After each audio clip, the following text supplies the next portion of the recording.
ये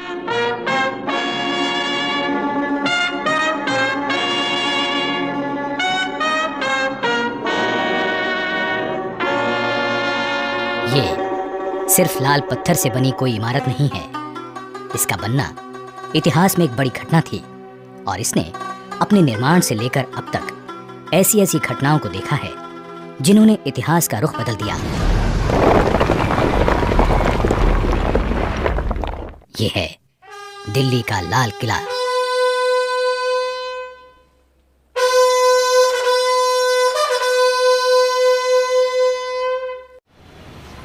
दिल्ली का वो हिस्सा जो पुरानी दिल्ली कहा जाता है, वहीं इतिहास के पन्नों को पलटता संभालता लाल किला आज भीड़ भाड़ वाले इलाके से घिरा है। शांत है लेकिन खामोश नहीं। सन 1627 में जब मुगल बादशाह शाहजहां तख्त पर बैठा तो देश में अमन चैन था। बादशाह को बड़ी बड़ी इमारतें बनवाने का शौक था। उसकी राजधानी आगरा में थी, लेकिन आगरा की गर्मी उसे रास नहीं आई। उसने तय किया कि मुगल साम्राज्य की राजधानी अब दिल्ली हो।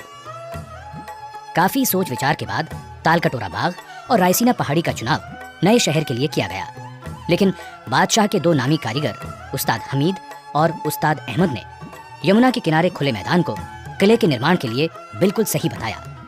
सन 1639 में लाल किले की नींव रखी गई। 9 सालों तक कारीगरों, शिल्पकारों और मजदूरों की कड़ी मेहनत के बाद लाल किला बनकर तैयार हुआ। इसी किले के सामने शहर शाहजहानाबाद बसाया गया, जिसे अब दिल्ली कहा जाता है। आलीशान लाल किले के तैयार होने के समय बादशाह काबुल में थे। खबर मिलते ही बादशाह दिल्ली के लिए रवाना हुए। नजूमियों और ज्योतिषियों के निकाले गए मुहूर्त के समय पर बादशाह यमुना के सामने दरियाई दरवाजे से किले में दाखिल हुए। खाई को पार करने के लिए लकड़ी का पुल था। इस मौके पर लाल किले में एक शानदार समारोह हुआ, जिसकी सजावट कमाल की थी। आगरा के किले से दुगने आकार के लाल किले की दीवारें यमुना की ओर 60 फुट ऊंची हैं और सामने की दीवार 110 फुट ऊंची है। इसमें 75 फुट दीवार खंदक की सतह से ऊपर है और बाकी खंदक की सतह तक है। किले के पीछे यानी पूर्व में यमुना नदी किले के साथ बहती थी और 3 तरफ खंदक थी। इनमें रंग बिरंगी मछलियां थीं। खाई के साथ साथ हरे भरे बाग थे, लेकिन ब्रिटिश शासनकाल में ये गायब हो गए। लाल किले और सलीमगढ़ किले को जोड़ता एक पुल है। लाल किले से सटा हुआ सलीमगढ़ का किला है, जिसका निर्माण शेर शाह सूरी के बेटे सलीम शाह सूरी ने सन 1546 में करवाया था। सलीमगढ़ किले का इस्तेमाल शाही कैदखाने के रूप में होता था।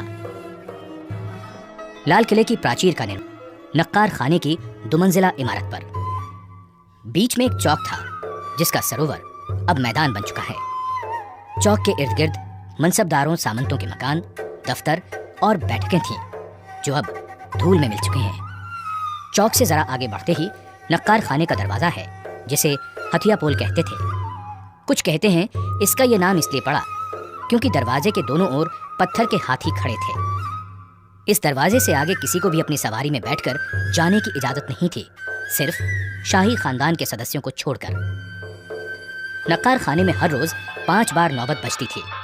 इतवार को सारे दिन नौबत बजती थी। इसके अलावा बादशाह के जन्मदिन पर भी पूरे दिन नौबत बजा करती थी। 2 मंजिला नक्कार खाने का दालान 70 फुट चौड़ा और 46 फुट ऊंचा है, जिसके चारों कोनों पर बुर्जियां हैं। इसी नौबत खाने में मुगल बादशाह जहांदार शाह और फरुख सियर को कत्ल किया गया था। नक्कार खाने से सामने नजर जाती है दीवाने आम की ओर। इसने वो शान शौकत, वो दौर भी देखा जब किले में बादशाह के पहली बार आने पर जो जलसा हुआ, तब यहाँ चांदी के खंभों पर दल बादल नाम का एक आलीशान शामियाना लगाया गया था, जिसकी कीमत उस समय 1 लाख रुपए थी। इसे बनाने में 7 साल का समय लगा और इसे अहमदाबाद के शाही कारखाने में तैयार करवाया गया था। यहाँ जगह जगह बेशकीमती कश्मीरी कालीन से सजावट की गई। ऐसी सजावट, ऐसी शान, जिसका मुकाबला दुनिया में कहीं नहीं था। ये दीवाने आम का दालान है, जिसने मानो इतिहास के इतने उतार चढ़ाव देखे कि चुप्पी से साथ ली। दीवाने आम में जहां जहां सोने का काम और कीमती पत्थर जड़े हुए थे, उन्हें निकाल लिया गया, लेकिन उसके जो निशान बाकी हैं वो भी कम खूबसूरत नहीं हैं। 3 तरफ से खुले दालान की लंबाई 80 फुट और चौड़ाई 40 फुट है। छत की ऊंचाई 30 फुट है। इस दीवाने आम की खूबसूरती लाल खंभों की कतारों से कई गुना बढ़ जाती है। दालान में 7-7 दरों की 3 कतारें हैं। हर एक दर में 4-4 खंभे 6-6 फुट के अंतर पर हैं। दालान के आगे 10 बड़े खंभे हैं। दीवाने आम की पीछे की दीवार के बीच में 21 फुट चौड़े संगमरमर पर पच्चीकारी का बेहद खूबसूरत काम है। बेल बूटे, फूल पत्तियां किसी बागीचे का एहसास कराते हैं। पत्थर की चिड़िया लगता है उड़ने को बेचैन है। खूबसूरत रंगीन पत्थरों का काम मन को लुभाता है। यहीं 8 फुट ऊंचाई पर सिंहासन की जगह है। जब कभी दरबारे आम होता था, बादशाह यहीं बैठते थे। उनके सिंहासन के नीचे संगमरमर का एक सुंदर तख्त है जो 3 फुट ऊंचा, 7 फुट लंबा और 4 फुट चौड़ा है। इसी तख्त पर खड़े होकर वजीर बादशाह से निवेदन करते या कोई अर्जी पेश करते थे। इस तख्त का खूबसूरत महंगा काम लोग ले गए। दीवाने आम में बेहद खास मौकों पर तख्ते ताउस लाया जाता था जिस पर बादशाह बैठते थे। दीवाने आम के उत्तर में सहन से निकलकर दरवाजा था जिसे लाल पर्दा कहते थे। वहां से नदी की दीवार की ओर दीवाने खास, हमाम, मोती मस्जिद और बादशाह के निजी मकान थे। यहीं से रंग महल और जनान खाने को रास्ता जाता है। इसी के उत्तर की ओर मशहूर हयात बख्श बाग था जिसका अब नामो निशान भी नहीं है। दीवाने खास की शानदार इमारत संगमरमर की बनी हुई है। इसके दालान की लंबाई 90 फुट और चौड़ाई 67 फुट है। इसकी छत चांदी की हुआ करती थी। पूरा दालान संगमरमर का बना हुआ है। चारों कोनों पर बुर्जियां हैं जिनके कलश सुनहरी हैं। दीवाने खास के बीचों बीच एक नहर बहती थी जिसे नहरे बहिश्त कहते थे। जगह जगह इसमें फव्वारे चलते थे। दालान के भीतर कमरा 48 फुट लंबा और 27 फुट चौड़ा है। इसी में संगमरमर का वो चबूतरा है जिस पर तख्ते ताउस था। इसी दीवाने खास में लिखा है, अगर फिरदौस पर रुए जमी अस्त, हमी अस्तो हमी अस्तो हमी अस्त। यानी यदि पृथ्वी पर कहीं स्वर्ग है तो वो यही है, यही है, यही है। तख्ते ताउस हीरे जवाहरात से जड़ा सिंहासन था जिसमें ठोस सोने के 6 पाए थे। इसमें जवाहरात, मोतियों और नीलम से जड़े 2 मोर थे। तख्ते ताउस की कीमत का अंदाजा 17वीं सदी में भी करोड़ों रुपयों में लगाया गया था। दीवाने खास वो जगह है जहां मुगल बादशाह मोहम्मद शाह से नादिर शाह मिला। ईरान का राजा वही नादिर शाह जिसने दिल्ली को लूटा, तख्ते ताउस ले गया और यहीं धोखे से बादशाह से पगड़ी बदलकर कोहिनूर हीरा भी हथिया लिया। यहीं जनवरी 1858 में आखिरी मुगल बादशाह बहादुर शाह जफर पर मुकदमा चलाने का अंग्रेजों ने ढोंग भी किया। शाहजहां के वैभवशाली दिनों से लेकर अंग्रेजी शासन तक कैसे कैसे दिन देखे हैं इस लाल किले ने। दीवाने खास से उत्तर की ओर शाही हमाम है। हमाम में 3 बड़े कमरे हैं जिनमें स्नान के लिए हौज हैं।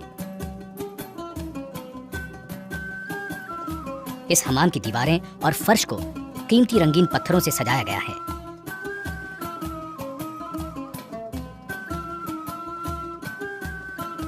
ठंडे और गर्म पानी की यहां व्यवस्था थी। हमाम में नहर थी जिससे पानी पहुंचता था। कहते हैं पानी को गर्म करने के लिए 125 मन लकड़ियां जलाई जाती थीं। यहाँ के फव्वारों से गुलाब जल की फुहारें खुशबुओं का छिड़काव करती थीं। हमाम से उत्तर की ओर बहादुर शाह का बनवाया हीरा महल है। इसे 1824 में बनवाया गया था। नहरे बहिश्त जो उत्तर से दक्षिण की ओर है, यहां से गुजरती हुई दीवाने खास की ओर जाती है। शाहजहां के बनवाए लाल किले में औरंगजेब ने मोती मस्जिद का निर्माण करवाया, जो संगमरमर की बनी एक खूबसूरत इमारत है। ये बादशाह और उनकी बेगमों के लिए बनवाई गई थी।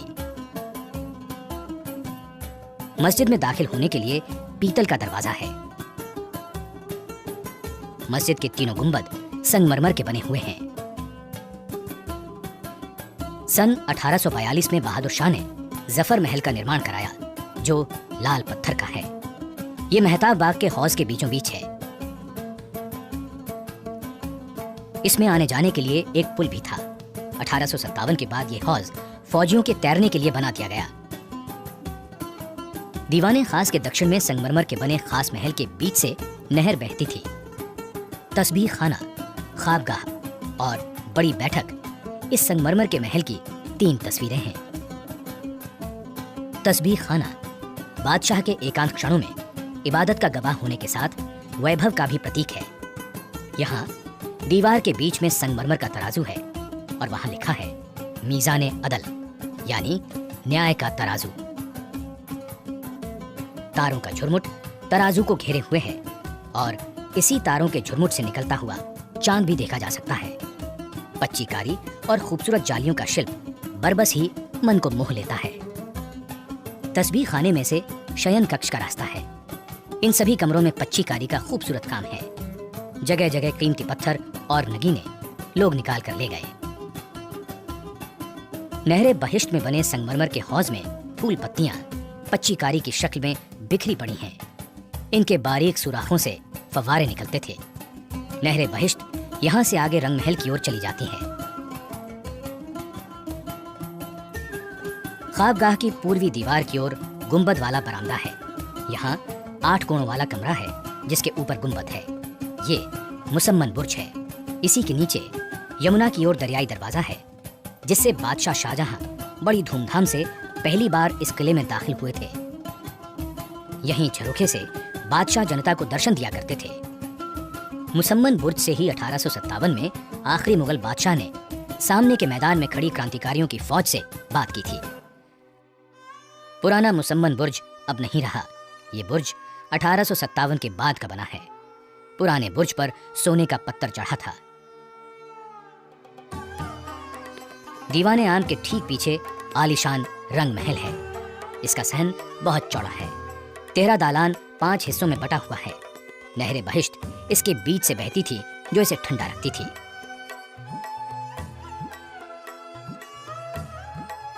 यहाँ फव्वारे थे। खिले हुए कमल की शक्ल में संगमरमर का एक हौज है।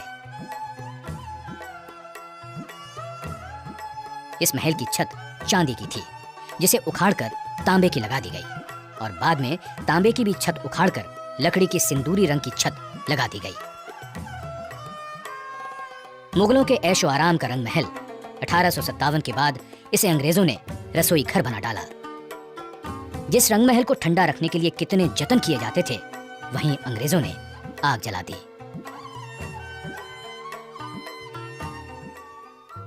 मुमताज महल बड़े महलों में से एक था, जिसकी छत के चारों कोनों पर सुनहरी छतरियां थीं, जो समय की मार नहीं झेल पाईं। 1857 के बाद इसे कैद खाने में बदल दिया गया। अब ये संग्रहालय बन चुका है।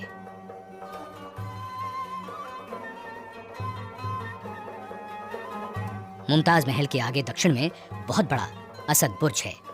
1803 के एक हमले में इस बुर्ज को बहुत नुकसान पहुंचा था, लेकिन अकबर सानी ने बाद में इसको ठीक करवा दिया। शाह बुर्ज किले के 3 मुख्य बुर्जों में से एक है। ये उत्तर पूर्व के कोने पर है। पहले ये 3 मंजिला था। गुंबद 1857 की क्रांति में जाता रहा। किले में हर जगह पानी जाने के लिए खिड़कियां इसी बुर्ज में हैं। इसी बुर्ज के पास से नहरे बहिश्त यानी स्वर्ग की नहर निकलती है। नहरे बहिश्त को भरा रखने के लिए किले के बाहर से शाह बुर्ज तक पानी उठाना एक बेहद मुश्किल काम था।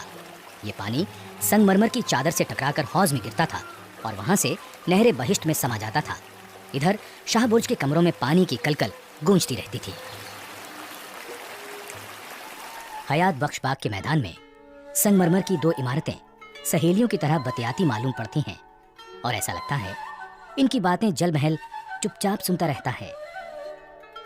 उत्तर की इमारत सावन है तो दक्षिण वाली है भादों। इन दोनों इमारतों की बनावट एक जैसी है और सजावट भी एक जैसी थी।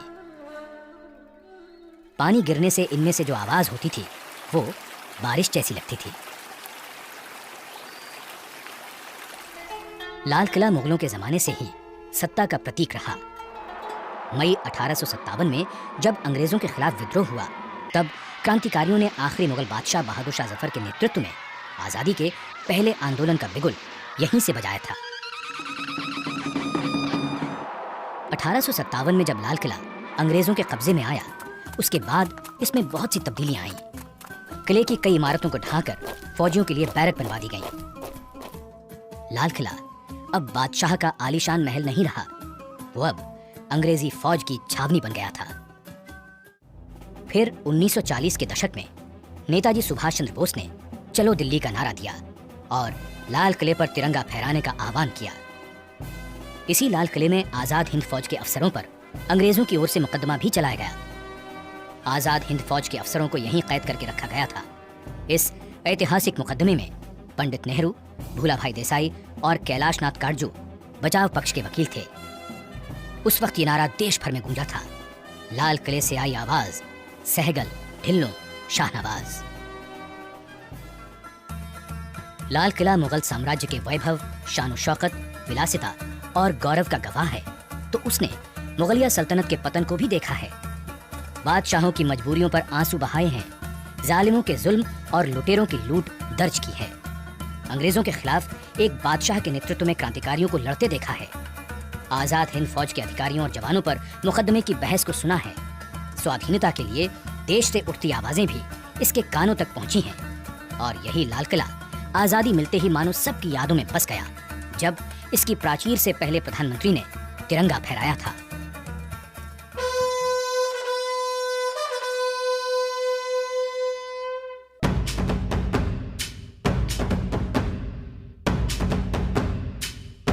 वक्त के कितने दौर गुजर गए, लाल किला हर दौर में अपने आप को जैसे ढालता चला गया। इमारतें बनती हैं, मिटती हैं, किले भी आबाद होते हैं, उजड़ जाते हैं, लेकिन लाल किले जैसा कौन बनता है? सिर्फ